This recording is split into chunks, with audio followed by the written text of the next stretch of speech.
I'm Malcolm Van Delst, and this is an excerpt from How Low Can You Go, Book 5 in the Do the Wrong Thing series.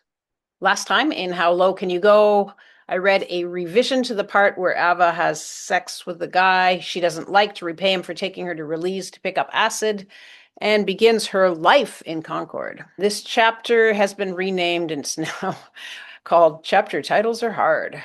And we're continuing with this chapter. It used to be called Sex, Drugs, and Bad Love. During the day, it's pretty empty at Beach Club where Anja works.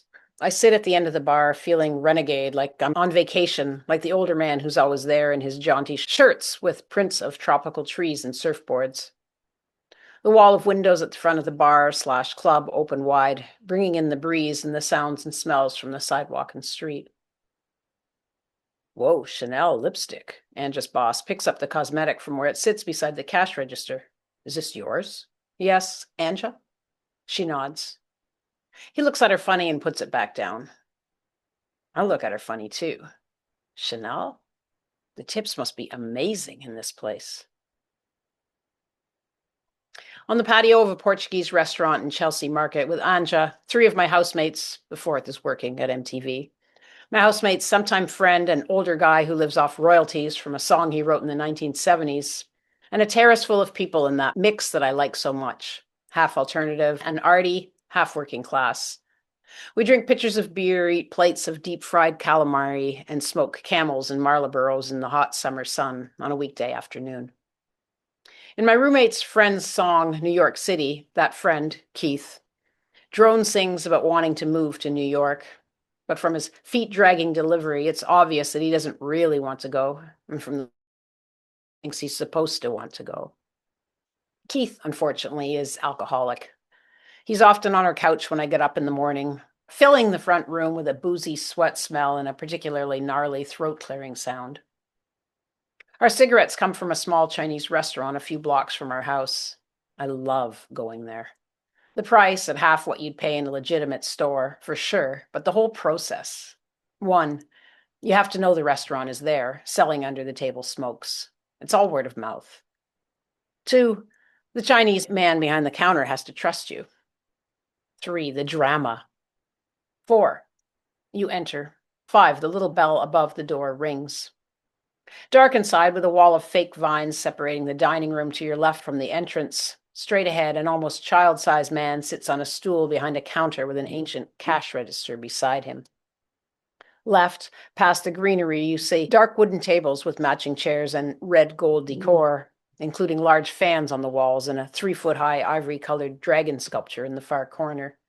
Chinese flute music pipes in overhead.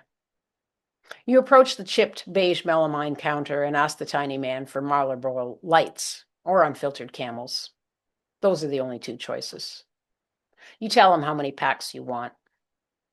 The man-child looks you up and down, stares you in the face to see if you flinch, I suppose, then scrutinizes the area behind you all the way to the sidewalk outside the door. He will always do this, even after you've been a few times. I suppose he suspects you're part of a sting operation. If satisfied, he'll turn and remove the lid from a tan, floral-colored ceramic jar that sits behind the cash register on a shelf. He'll reach in and pull out your smokes, then replace the lid. Since I've only ever asked for Marlboro lights, I don't know if unfiltered Camels reside in the same jar or a different one. You pay him, and if you need change, he pings the old cash register open, doesn't enter your purchase details, of course, and grabs your change. Before he hands you your cigarettes, he motions to your purse and mimes putting the packages inside. I suppose for many, mimes putting the packs into pockets.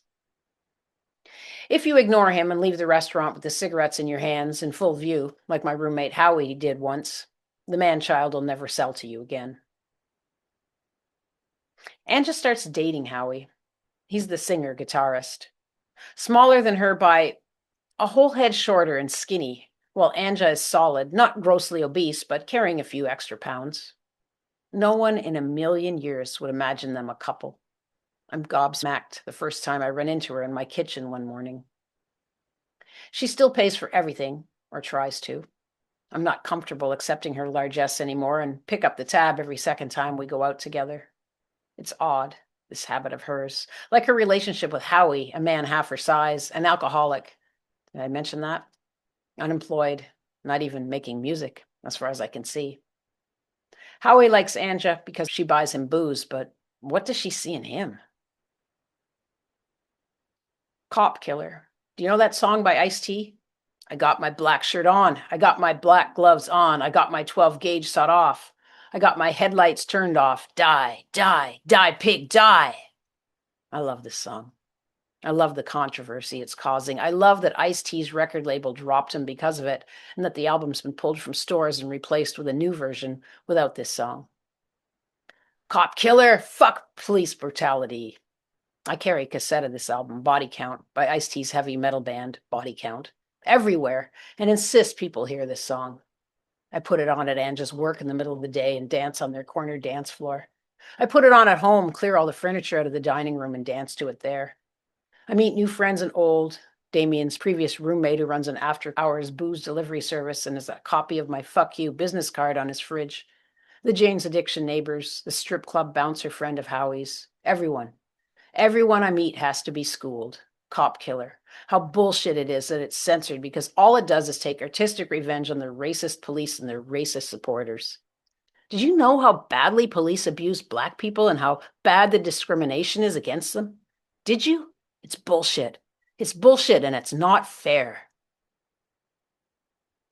Two of the Jane's Addiction's neighbors moved to Mexico while a couple of different makeup-wearing rockers move in. The neighbors beside us sign the welfare statements for their friends in Mexico and forward their checks to them. You can live really well on $500 in Mexico, Joel, one of the remaining neighbors, tells me. He flicks his fuchsia boa over his zebra print jacket and flutters his mascaraed eyes at me. I apply to be a model. It's unfortunate about my age, but I've got at least 5 or 6 years to work before I'm too old. With several well-paid ones included after I'm discovered. Alternatively, it'll help me through art school until I'm discovered there as an artist. At the agency, a man exits a door behind the reception desk as I fill out an application. He looks me up and down approvingly. I smile. Gonna get those teeth fixed? He quips. For the first time in my 29 years, I realize that my teeth are an appearance problem. No one has ever commented on them before. I don't know if that's because I don't meet a lot of people that I stay in touch with long enough to discuss such a thing, or if it's because I'm so quiet and shy that no one wants to be responsible for making me even more insecure.